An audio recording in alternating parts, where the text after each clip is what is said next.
Ini antara manfaat bila tuan-puan bijak menabung. Boleh tengok video ini sampai habis dan jangan lupa save untuk rujukan masa akan datang.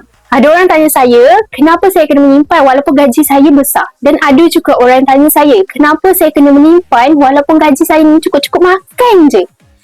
Waktu ketika ini, walaupun tuan-puan masih lagi bekerja dan ada pendapatan yang tetap setiap bulan, simpanan tuan-puan mesti pandang ia tidak penting. Tapi bila berlaku musibah dan terpaksa berhutang, barulah sedar betapa pentingnya tuan-puan ada simpanan yang kukuh. Baik gaji besar ataupun kecil, semua orang wajib ada simpanan. Kalau tuan-puan masih lagi makan gaji, tuan-puan perlukan simpanan sekurang-kurangnya 3 bulan gaji.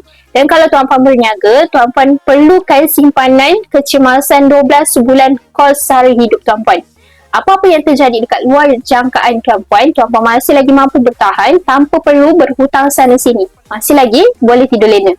Boleh pula menabung emas untuk memupuk tabiat menyimpan. Bagi tuan-puan yang masih lagi belum ada simpanan dana kecemasan dalam bentuk cash tapi masih lagi tak mampu untuk simpan sebanyak itu, tuan-puan boleh tukarkan simpanan kecemasan tuan-puan dalam bentuk emas. Bagi tuan-puan yang nak simpan emas, boleh sahaja terus rujuk pin video saya untuk saya bantu tuan-puan sebaiknya.